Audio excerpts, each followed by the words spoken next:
Long ago, Ganon, Prince of Darkness, stole the Triforce of Power. Princess Zelda of Hyrule broke the Triforce of Wisdom into 8 pieces and hid them from Ganon before she was kidnapped by Ganon's minions.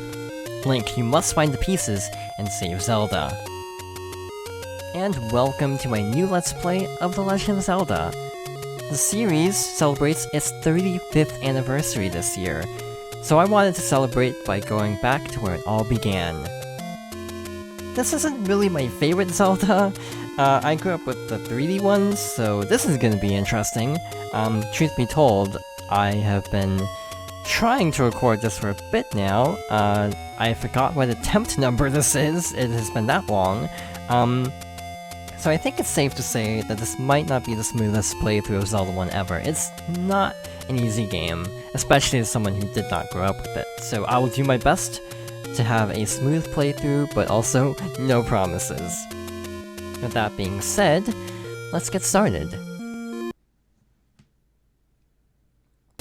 Alright, so we start out in this giant overworld with a cave. It's dangerous to go alone. Take this. Probably one of the most iconic lines in any video game. Alright, so we have a sword mapped to the A button. We now can actually start fighting enemies. So these are Octoroks, classic Zelda enemies. So our first goal is either to go to the first dungeon, or stock up. I'm going to opt to stock up on items because I'm not confident at all with how this will go. So to play it safe, I am going to get as many items on the overworld as possible before even starting the first dungeon. And you can actually get quite a bit before even thinking about getting into a dungeon, which is nice. A lot of people say Breath of the Wild is almost like a modern interpretation of this game, and honestly, I agree with that. The sort of sense of freedom and sort of getting stronger, my exploration, is very much shared across both games, albeit I think Breath of the Wild did it a little bit better, just saying. I can't overstate the importance of this game, but I can say that it is definitely rough to go back to. This is probably one of my least favorite Zelda games, because it's so old. And so many games do it better, like, you know, Link to the Past and the 3D games. But still, I think there's merit to playing it. It's on the Switch, it's online, it's on a lot of virtual console services, so I think if you have not played it, I think it's still worth recommending to at least try, especially on Switch, because it would be free if you're already an online subscriber. But also maybe use a guide.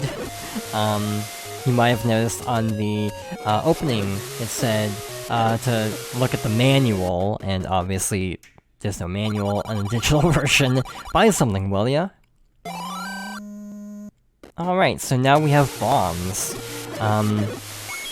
Only 4 though, so we have to use bombs wisely, to quote Peppy Hare from Star Fox.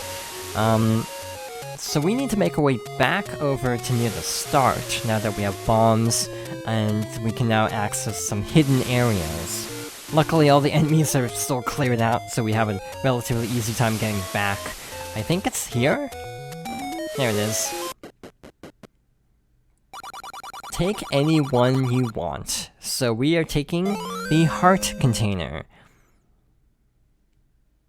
So now that we have 4 hearts, I feel a little bit better. Again, it's very much like Breath of the Wild, where you start out so weak, and part of the fun is building up your level of strength. It's honestly really cool, but also means that getting into Zelda 1 is not an easy time. It is a mean game. I say as I'm dying to regular enemies already. So yeah, it does require some amount of patience to actually get into, I'd say. Here, it's a secret to everybody. So many lines in this game are iconic. That line, the take this line at the beginning, it's dangerous to go alone, I mean. Yeah, so many lines are just super iconic. And for good reason. Alright, so we're not doing great right now, but luckily if we die, we won't be too far away from where we need to be. You block attacks automatically, but you also have to be facing the right way, which I was not in that instance. Luckily, you can continue, or even save, and they start you out, near the starting screen. Saving is a big deal because most NES games did not let you save. Like, in Japan, the Famicom versions, the Famicom Disk System versions usually had save features, but the NES cartridge versions did not. So this game having saving in both versions is kind of a big deal. You know, Metroid is a good example where the Famicom Disk System version let you save, but the NES version had passwords. Please don't play Metroid 1. As a Metroid fan, man, that game is rough, and Zero Mission is better in basically every way. So that's a stopwatch, that freezes enemies. We got a fairy, which is great because now we're back at full health. And we got a bomb drop. Wish I had gotten that a lot sooner. We could have skipped a step, basically. Oh well. I'm pretty sure there's a way to manipulate item drops, because, you know, it's an NES game. That's probably the case. People have come up with, like, RNG manipulation for, like, every game, so I just assume Zelda 1 is probably no exception. Like, oh, start the game at this frame, and then you'll get perfect item drops every time. I am not a speedrunner, so I do not know if that's actually true or not, or if that's true, how I would even go about doing that. So, this actually would be kind of a neat game to learn, because it's kind of simple and it's not that long. I estimate this playthrough will take 3 to 4 hours, which is pretty substantial for an NES game. You know, that doesn't sound like much by today's standards. But for the time, that's a pretty lengthy adventure. It's a secret everybody, this time with 30 rupees. So here, we, I think, have a bombable wall? Cool. And another secret to everybody. This time, another 30 rupees, so we're almost to 90. Pretty good. Alright, over here, we have to bomb this wall. I said we have to bomb this wall and get another heart container. So we're up to 5 hearts, so, we are definitely feeling a lot safer, compared to when we started out with just 3. I say as I immediately get hit. Good timing. Alright, so with our second heart container in tow, let's see what else we can find before getting anywhere close to the first dungeon. That is definitely the wrong way to go. Is it the wrong way to go? I think this is the staircase I actually need. Tektites suck in this game, so they can jump right where you need to go. Show this to the old woman. This is a letter that will let us get a special item a little bit later. And for now, we need to keep going. That was close. We need to keep going, this way.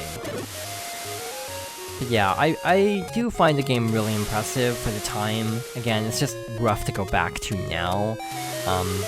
If I had grown up with it, I think I would actually like it even more. It's a secret to everybody. This time, 100 rupees. So we are sitting pretty. I like how it paused to load in the screen, and then finished counting the rupees. By the way, rupees are used as ammunition for arrows, so that's a weird quirk of this game. That won't be a factor for a little bit, but something to keep in mind for later. I can use a stopwatch right now to stop all those enemies, so I can actually farm items for a bit. Alright, we have plenty of rupees, so I'm going to buy the candle. Oh yeah, something worth noting, probably, is this is the NES Classic version. It's not perfect, mostly because of screen shimmering at times. You might notice some light shimmering. when like moving across screens. It's not too bad, I find, but it is worth noting. But also, I am using a Super Nintendo Classic controller because I do not like the NES controller.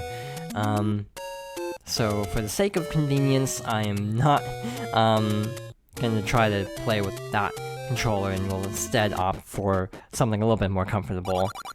Master using it, and you can have this.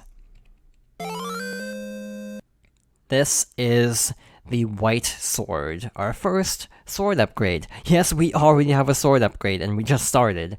Oh good, the Lionel's right by the entrance. Perfect. By the way, that's a Lionel. It might not look like much, but it's just as mean as you'd expect from a Lionel. It's kind of a weird thing where I feel like Lionels, and also Hinoxes, were kind of like shrug enemies. But now everyone's like, oh no, it's a Lionel, because they're like so much scarier now in Breath of the Wild compared to in this game. Even though they're pretty intimidating in this game still. So yeah, it's just kind of cool getting to see these early elements of the series. That was the wrong button. I pushed select when I meant to push start. I thought it would be the other way around, where start would pause and select would bring up the menu. So we need to burn one of these. I don't know how, if I'm being honest. That must not be the right one. Also, every time it seems like you have to leave and come back, which is really convenient. There we go. Hey look, another secret to everybody. 30! Alright, so we need to go down, and we should actually pass by a dungeon. We will not be tackling this dungeon, because I think this might be a later one. So we are going to go here, and there should be another secret to everybody. Around this spot, I don't know for certain. Again, I haven't played this game in a while. I actually do have a guide up at the moment, so I'm not completely lost. Just mildly lost. So much better, right? But yeah, I can't use the candle again, so I just have to leave and come back. You know, one thing I really like about NES games, compared to modern games, is how fast the progression is. It might not be that big of a deal, but like, we already have 5 hearts, we have a bunch of items, we have a ton of rupees, and we're less than 15 minutes into this playthrough, even with me dying a fair amount already. Not dying... Did I die already? Again, I've done so many attempts at this that I can't even remember if I've died in this run, or if I've just, like, just taken a lot of damage. Alright, so this shop, boy, this is really expensive. This shop is slightly cheaper, so if you want the upgraded shield, the magical shield, this is where to get it, because you will save some money. It's still 90 rupees, but that's still better than what it was. Also, again, going in slightly blind. I would say this is semi-blind. Like I generally know what I'm doing, but not specifics, but I almost missed this heart container, which would have been really, really bad. So, there we go. Alright, so with that in hand, let's keep exploring. Over here should be something special. I was gonna say, I wonder how much playing Hyrule Warriors would actually help with this, because that game has a lot of the secrets on the adventure mode map. So like, I wonder how much knowing that game inside and out would actually make this really easy, in terms of finding all the collectibles. Alright, so it looks like, according to the map I have, we have to make a large, trek through this kingdom to collect rupees to buy, something else really expensive, so... I also don't know if I'm going the right way. By the way, I actually also never grew up with a Super Nintendo. My first Nintendo console was the NES, but I didn't play this game on it. But I also skipped over the Super Nintendo and N64, so my first experience with like, Nintendo again was the GameCube. So, we have arrows now. I'm pretty sure that uses rupees, so I'm going to be very careful. Also, we don't have a bow, so that would also help if we had that as well. But yeah, I still like the Super Nintendo controller. Like, it still works really well. Like, the ergonomics of it are still pretty comfortable, and not gonna lie, I wish the SNES Classic and NES Classic both used USB instead of the Wii nunchuck connector, so I could actually use this on like a Switch or a PC. Because I think for like 2D games, I would actually kind of like to use this more, and I can't because it's only on this is a disgusting amount of enemies, by the way, because it's only through like a Wii Classic controller connector. 100, so we're definitely getting stocked back up here. So we're passing by this little lake here. I don't think any locations are really named. You can kind of assume by context, like, the upper part is very clearly Death Mountain if you played other Zelda games. But yeah, recognizable topography is also really impressive in this game. Like, obviously, again, nothing is, like, directly named, but you can kind of piece together what certain areas are based on future games that retain elements of the world, and also, you know, like context clues based on environments. So here we need to use bombs, I think. Should be here. Let me guess, more rupees. Yep, we got 30. So next up, we need to head left. That happens occasionally where I'm holding down and Link just goes straight back through the cave. Yeah, I wish my memory was better. I legit can't remember if I've actually died in this run or not. If I haven't, cool, but if I have, it wouldn't surprise me either. Is it this screen or the next one? I think it might be this screen. Alright, so we need to use the letter. Buy medicine before you go. So we are going to buy, medicine really quickly. And we actually have a little bit more to go for this initial collection spree. But I think I'm going to call it here for now. So, thank you for watching, and I hope you'll join me next time for more The Legend of Zelda. Also, you can get attacked in doorways, that's really good to know. For real. See you next time.